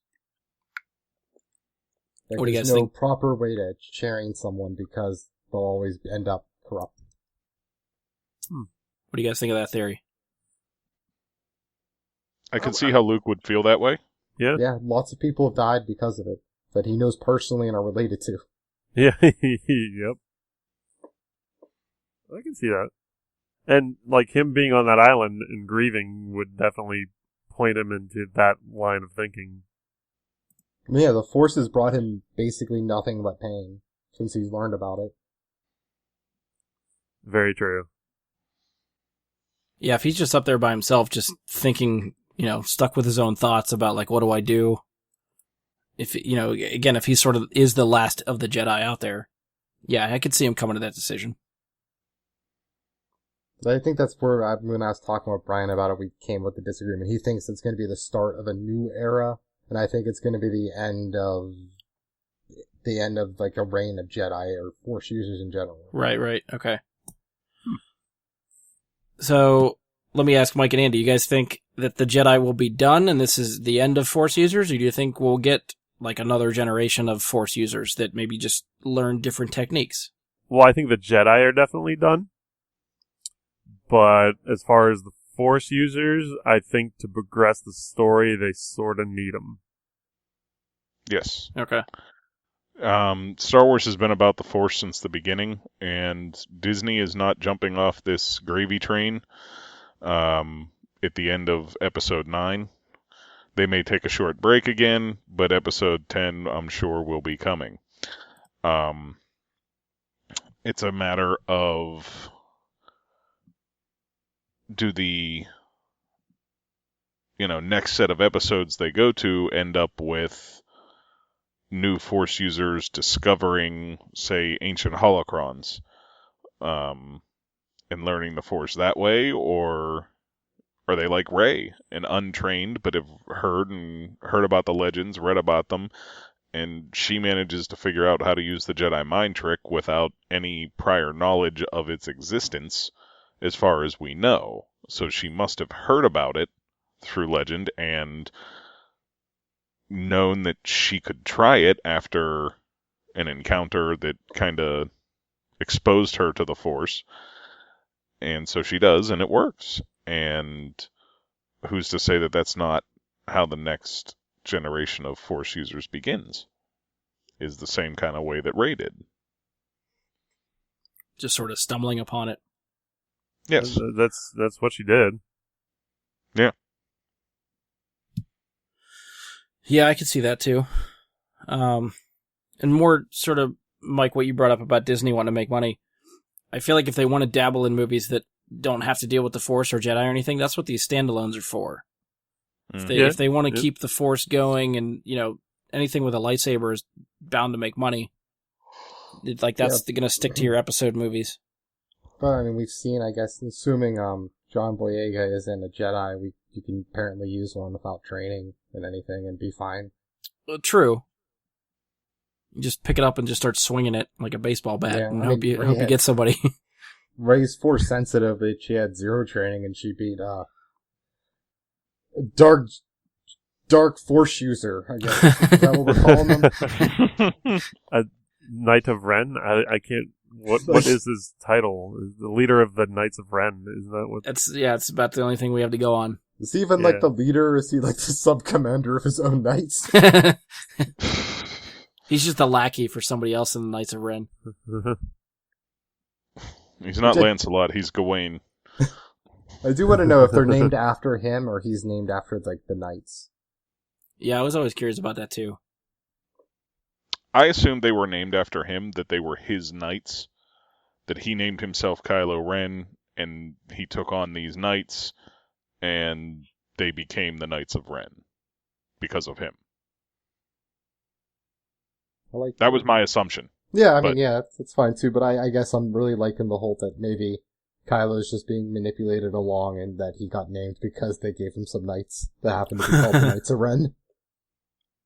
But yours is definitely more likely, Mike. Alright, just sort of like, we'll spin off some theories here and see if what we want to try to predict for this movie.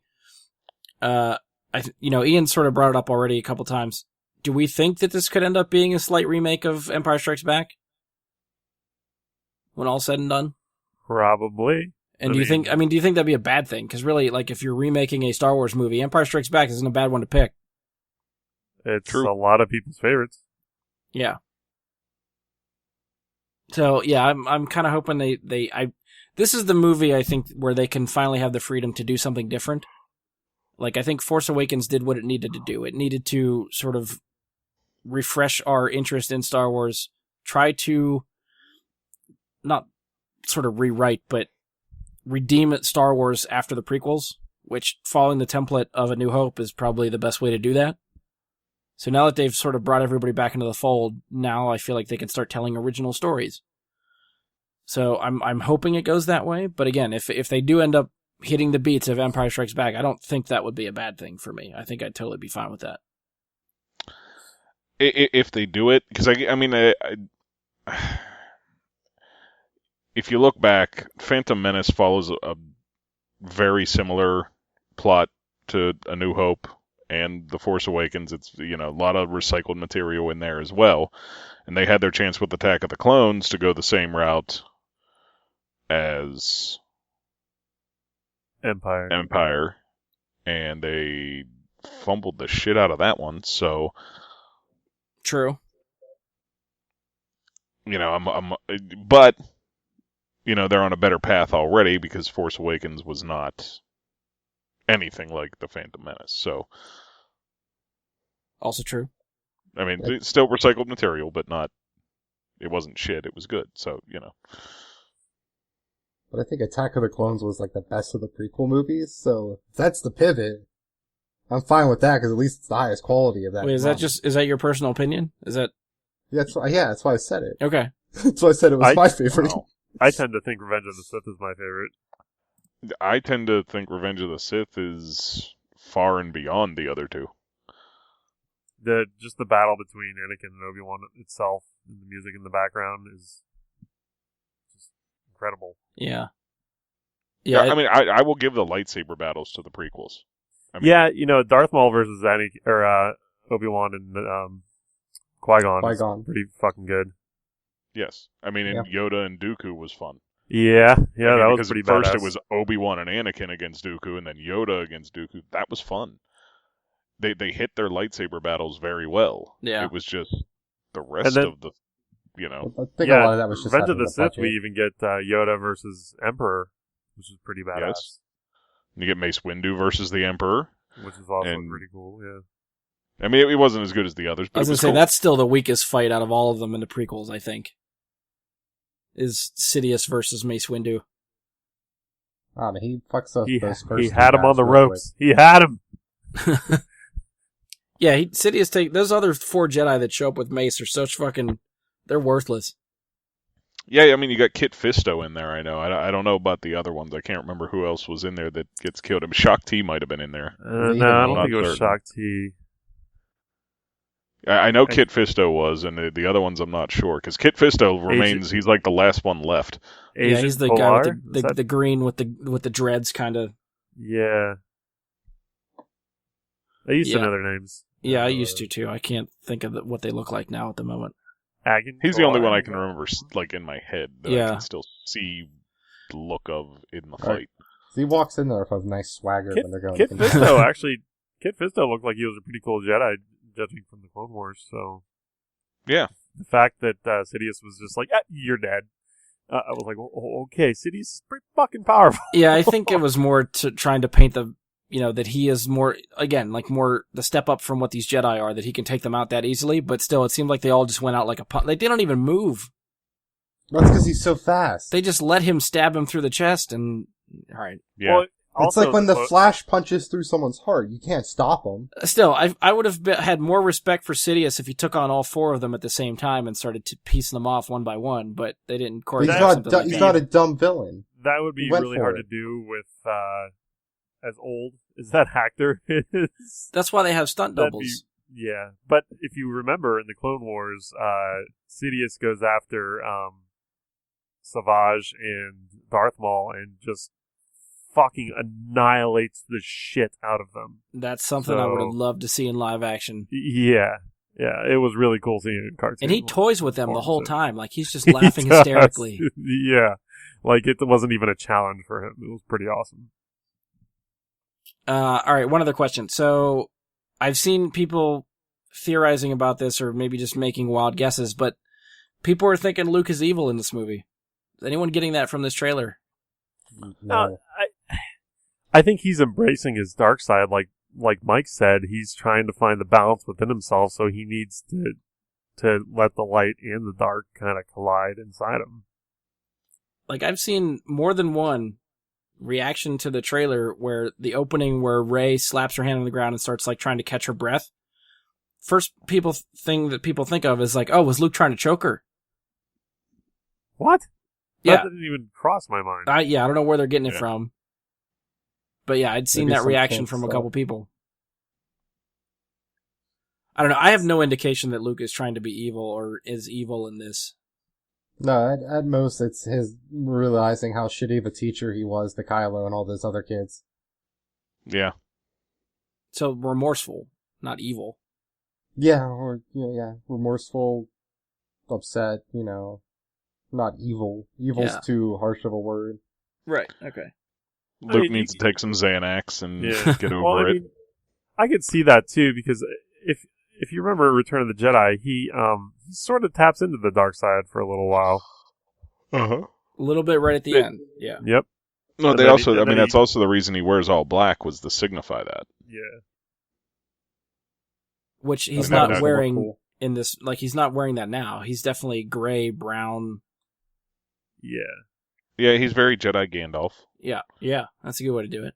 Yeah, and that Easter egg thing that I was watching before the podcast, it showed Luke from A New Hope always wearing white.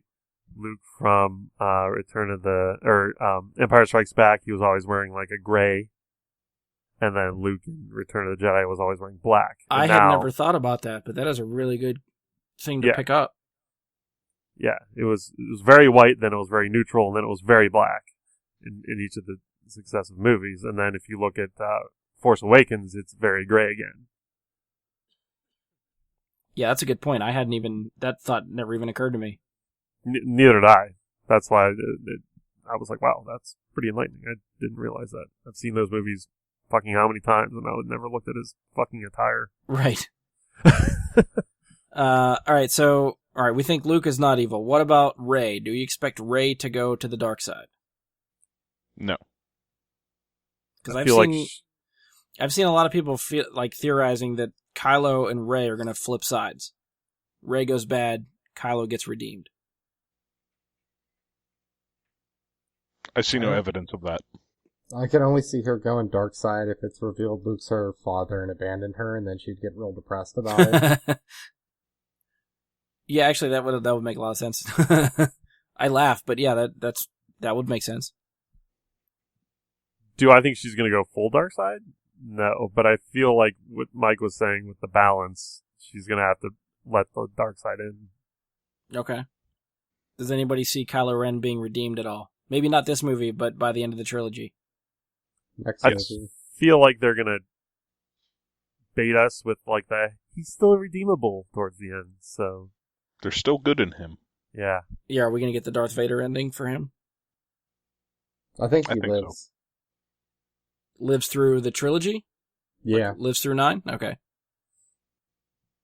Do you think he gets redeemed or just lives? I bet he gets redeemed because at its heart, Star Wars is always about having like really good endings. When they're not like planned endings like the prequels, we all knew how that was ending. I think they really wanted to end on a really happy note. Like, Okay. Jedi did. Okay. Yeah, I don't want either of them to switch sides. I think Rey would be better as just a good guy. I think Kylo Ren would work better as just a flat out bad guy. I don't need this wishy-washy. He might be good. Like, no, sure, we get a little bit of Vader gets redeemed eventually, but Vader was a better character as just a straight up badass. You give Vader that hallway scene at Rogue One and just extend that out for, the years that he was Vader. Like, that's what I want to see out of Vader. That's the same kind of thing I want to see out of Kylo Ren. Or when you play as Vader in Force Unleashed. Yeah, and just wreck shit. Yeah, you're just yeah. Yeah, bunch of Wookiees. Yeah. It was Wookiees. You're just killing Wookiees. Yeah. I don't necessarily agree that that's what I want out of the villain, because if the villain isn't humanized in some way where you can understand them, because I'm don't not know, saying they personally, I shouldn't don't believe flesh him everybody out. is a I'm not saying they shouldn't flesh him out and they shouldn't give him a backstory and a reason for him being evil. I just think he should stay evil. right. I'm just saying in reality, I don't believe that anybody is pure evil. I don't believe that actually exists. The Emperor? No, I'm saying reality. Oh, well, I thought we meant the reality of this making the movies. Okay. No. In reality, I don't think pure evil actually exists. Well, I think you'd have to So- define it like really well. Irredeemable in any way. There's no redeeming quality whatsoever within someone. I mean, those are still they might not exist in real life, but I think those are still traits that you could use in a movie for a villain. And they'll have that in Snoke. Okay. And the redeemable, I still think like I'd be okay and... with Kylo like trying to decide if he wants to come back to the light, like the same kind of struggle that he sort of had in Force Awakens that solidified him as an evil guy. Like it took me it probably wasn't until the second or third time I saw Force Awakens that the whole conversation he has with Han Solo before he kills him isn't I want to be redeemed, help me come back to the light. It's the complete opposite. He wants to solidify himself as a bad guy, as a dark side user. And the way to do that is to kill his father. It wasn't him trying to coax Han into bringing him back to the light. Do you think that erased any, like in the Kylo Ren, like, side pie chart? It would probably look like Pac-Man with a little bit of sliver of light there. Do you think that erased that whole sliver of It's all symbolized light? in that scene. The sun is shining. When he makes the decision to kill Han, the sun goes away, and he's bathed in shadow in a red light, and then he kills Han Solo. If that's not symbolism for what side he just chose, I don't know what is. I kind of feel like there was no decision that happened at that point. I kind of felt like Kylo knew what would happen the next time he saw Han, and he knew exactly what he would do. And that I didn't feel like that was Kylo actually struggling with himself as much as baiting Han into doing what he wanted and trying to make it hurt as much as possible for him when he did it. Okay, even still, that shows no, grippling with the light side. That's pure evil. That's pure dark side thinking right there. It is, but that doesn't mean that one instance of pure evil means that he is pure evil. One action of pure evil does not define evil, is what I'm saying. Okay. Yeah, 3 or 4 moments, right? Yeah. From Deadpool. Okay. Well, I guess we'll... So that and killing all the younglings, that's 2. So we just need one more? If he offs another main character in this movie, that could do it. Do we think Luke will survive this movie? Yeah, he's getting paid too much. So he'll be back for 9? He has to be. Okay. Yeah, I'm kind of hoping that's the case. I'd hate for him to be the last remaining original cast member, and then they just kill him off in this one too. I feel like he has to make it at least one more. So we'll see. Anything else to add for this trailer? Or we'll move on to Thor. Andy, you got anything else from your Easter egg post that you watched? No, I don't think so. Okay. Alright, so this is probably the shortest we've talked about a Star Wars trailer. Probably about an hour. We'll see if we can extend the time the next time they do another trailer. Well, they'll probably have something to actually go on with the next trailer. Yeah, probably a couple more plot points, actually, from the second trailer. And a bunch of recycled clips. Yeah. Yeah, hopefully they don't do the whole, I'm your father. Fuck you. I hope they do. Oh my god, I hope that's the trailer. It's just that, but they put Mark Hamill's face on Vader, so it's him saying it to himself. I mean, I'm gonna go see Guardians of the Galaxy 2, but man, I was fucking pissed. You didn't know that going into that trailer? Yeah. But, I mean, if you try to avoid that and you watch that trailer, you're like, fuck me, what the hell? I mean, if you do you follow any of the stuff for the movie? Because that was confirmed months ago, who Kurt Russell was playing. Not really, no. Okay. So that was a complete surprise to you when they did that in the trailer? I thought maybe that when he was cast, that was a possibility, but I would have liked to have seen it myself fleshed out for the first time instead of, flipping channels and being like, ooh, Guardians of the Galaxy trailer. Fuck me. Yeah, that's fair. It's all the more reason, why I'm really hesitant to watch any trailers anymore. That's like putting Luke, I Am Your Father in the fucking Empire Strikes Back trailer. What the fuck nuts? Why would you do that? But I mean, I don't think it's that extensive. No, it's not that bad, but it's bad. Yeah, it's not good. I'm just saying, I don't know if it's, that. But Ian's right. They did hint at it at the end of Guardians that, the whole like, oh yeah, that guy was what is he, like an asshole or something like that, Yeah. jackass.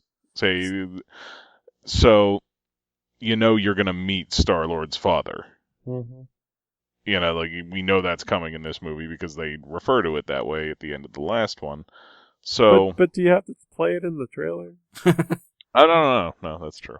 I'm more upset about the thing in the Thor trailer that ruined it.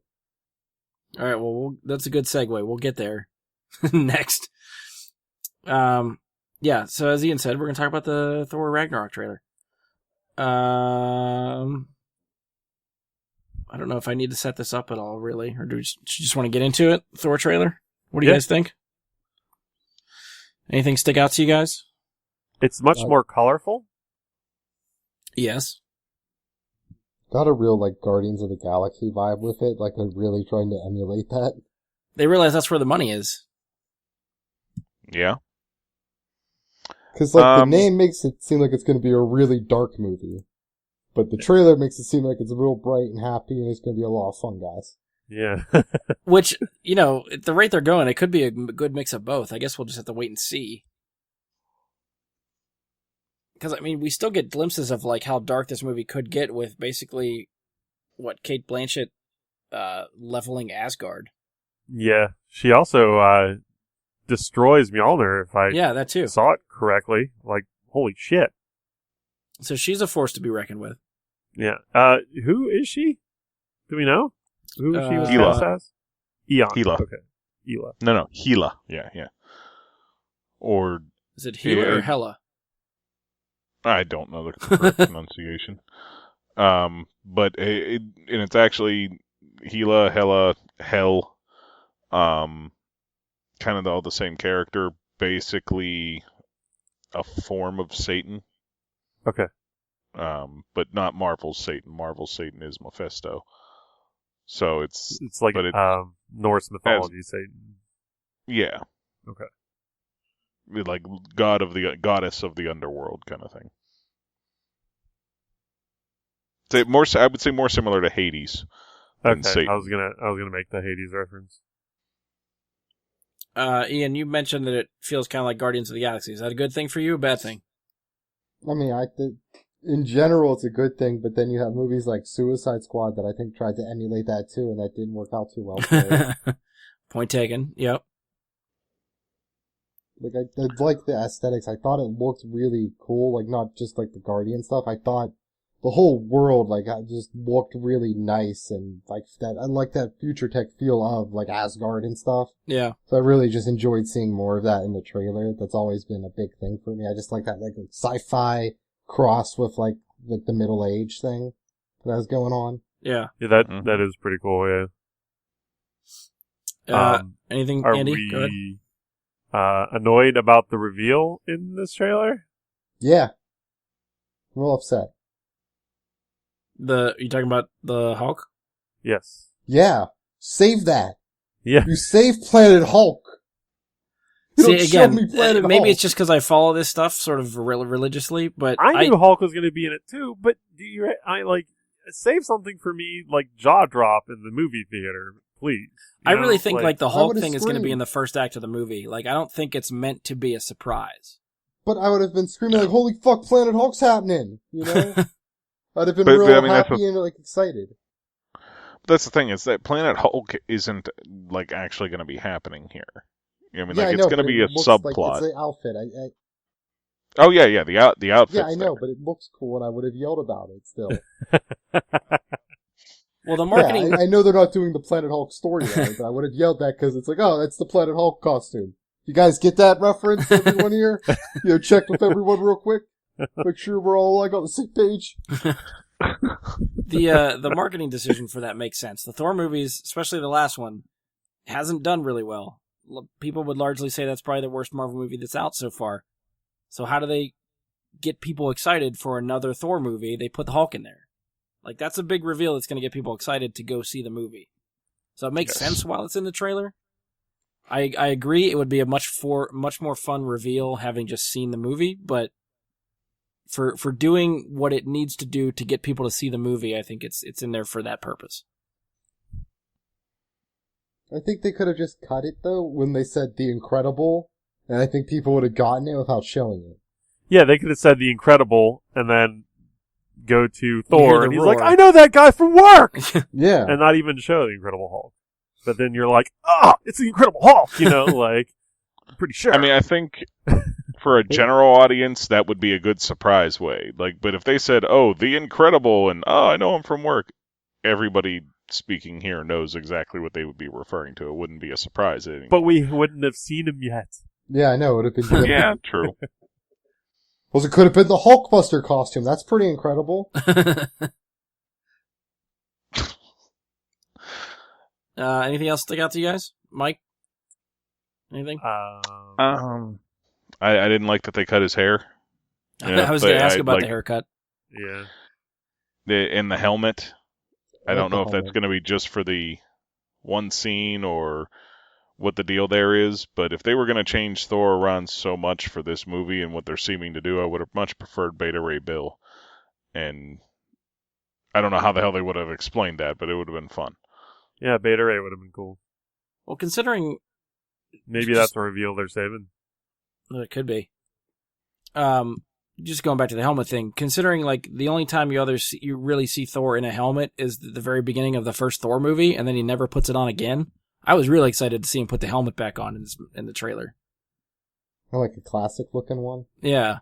Wow, I cannot remember him wearing a helmet in the first one. Yeah, he does. The first Thor movie opens with him like being presented he has the hammer. He's going to talk to Odin to basically become king, and he's wearing the helmet. He kneels in front of Odin, he takes the helmet off, and he never wears it again. I'll have to look at that again. Never wears it in Avengers, never wears it in Thor 2. Age of Ultron. That too, yeah. Well, I'm wondering if the haircut is some kind of like symbolism, like when Samson got his haircut. Because he's like a slave now. Or right. something. Yeah, I think that, there's definitely a reason for him losing his hair. Well, they even showed in the trailer him getting it, them chopping it off. Yeah, they strap him to the chair, and then I think that's when he gets the haircut. Jeff Goldblum looks like he's going to be pretty awesome. Jeff Goldblum in anything is pretty awesome, so I'm pretty fucking agreed. excited. Marvel should Another just reveal, retcon like, all of their movies and put Jeff Goldblum in everything. Yeah, even with like So the weird eyeliner shit, like he still looks awesome. Saw that they're getting him back for the next Jurassic World, so that would be nice. No Yes. way. Fucking A. He doesn't have a lot of shit on the shelf, so I can't imagine he's tough to get a hold of these days to get into a movie. So why not get him back? Wasn't he in one of the Law and Orders there for a while? I don't know. I think so. I'm just hoping his role in Jurassic World 2 is more than a cameo. If it's just a cameo, I'll be a little bit disappointed.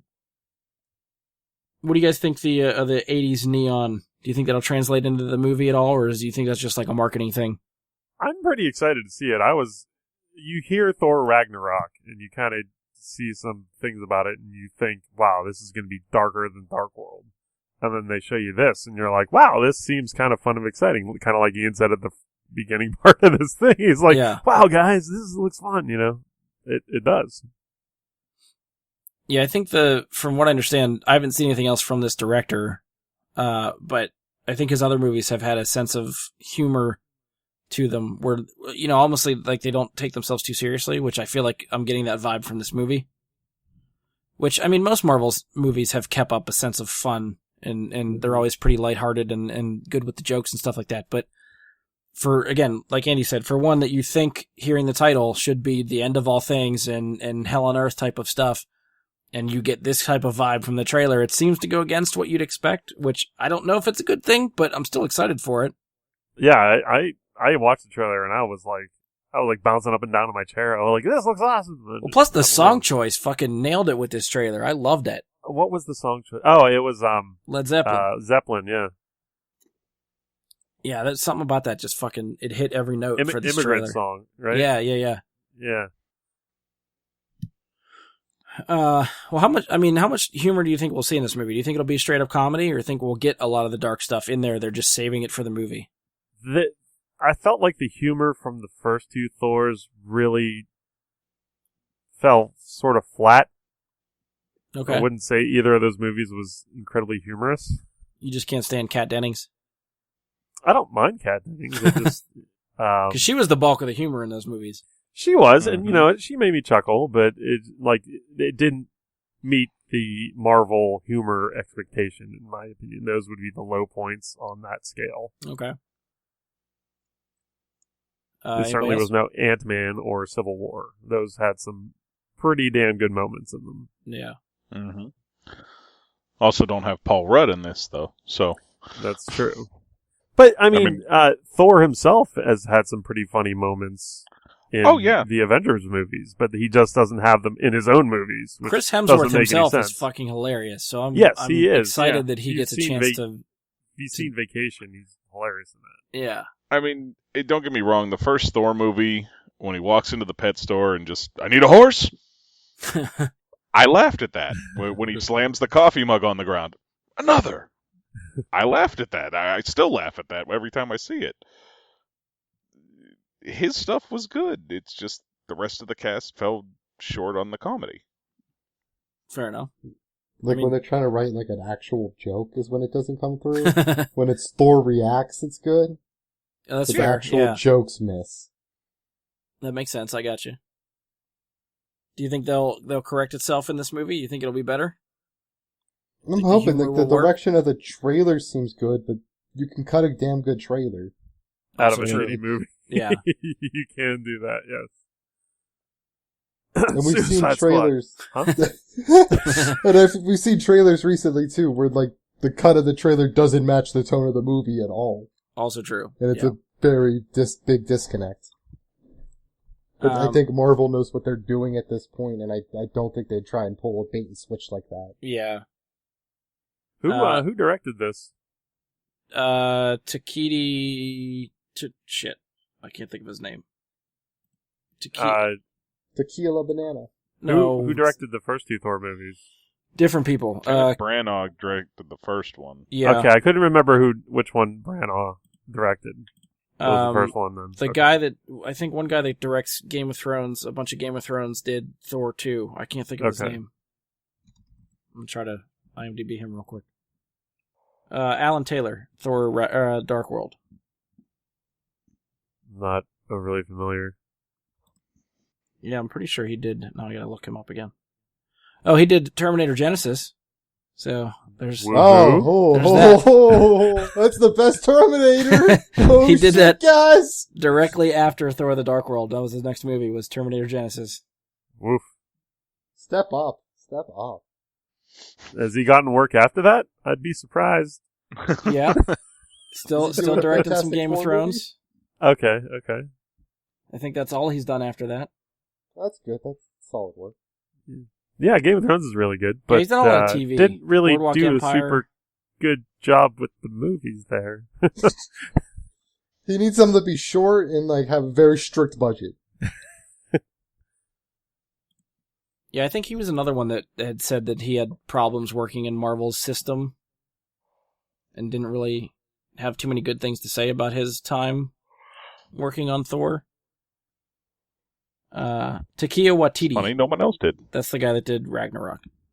No, yeah, and he was in Green Lantern. He was. Was he the best friend character? He was, yeah. I tried to forget that movie, so I'll have to Google it or something.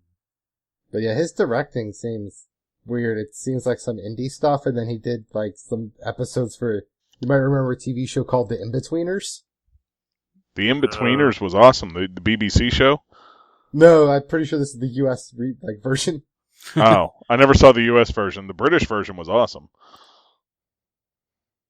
Yeah, this is the US version that I believe aired on MTV. Oh. It's not good. It's not good. Sad face. Do we want to take any guesses on why Hulk is there? Like, do we think he's under some sort of mind control? Do you think he's fighting on his own free will? Or, like, how do you control the Hulk? I think maybe they, it sounded like Jeff Goldblum plucked or got Thor